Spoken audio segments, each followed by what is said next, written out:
Ata-enelerimiz, ülkelerimiz şu hocalıkta ya bulmasa ata ölgen boladı, ya ene ölgen boladı, ekeler boladı, zulüm ötkazıp kızlara itaatman geplere aytadan ekelerin var eken Türk soğuklar. Şimdi müracaat gelip durgandan keyin urup aytıp durganlar ki açışım gerekmedi. Bu bulup durgan gep, bunu yaşarmak gerekmeydi. 200 demesi bulmak gerekmeydi. Hatını gepine girip, üydeki kızları kısıntırıp, bu yankı yatadağın kişitelen, balanın niyesinde koynukunda yatadağın kişitelen, şu üydeki atanam, enenem yaman gözetip, kızları gelip gitadağın, kızlar yaman gözeterdi. Şunun için aşillerine erkekleri anlı bulunla, tuxumlarınızdan bir adama gep attırtırman. Birisine ilişki görmesin. Günahı bulsa açsın. Ursa, süykse, hocalıkı bızca, kaynağala bulsa, gelille bulsa, bunu aytaversin, bunu doğru yola salın. Lekin kızları gelip gitadağın, her dinden gelip gitadağın kızları yamallar. Ana ve apan münetti, yine bu üçen münetti, ağzına ters şapbattan törtü verin, tört şapbat. Verin ağzına. Umma ağzını açmasa sizler, avlatlarınız hakkında. Bir gittiği zaman onu en yakın öyleyince toktamaydı.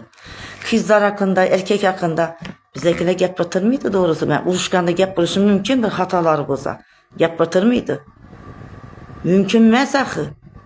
Yamalap, kızları yamalap, kayınlarını yamalap. Ha? Şu bağları doğuk kötü ola. O enele. Gelip gitadağın, her dinden gelip gitadağın kızlara karışık etin. Eldene koyun, bize her dinden bir geledi.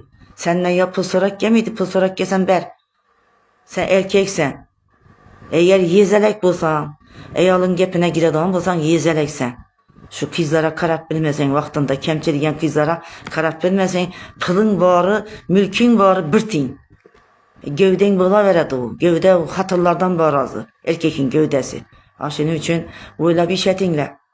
Kızların için kıynalışı gerek. Cadikle yadırınızı azgınağına ber.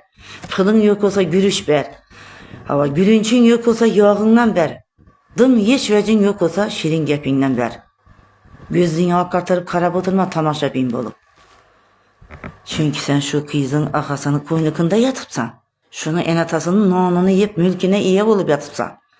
Aşının için kızlar yamalama. Günah işi olsa yollasa.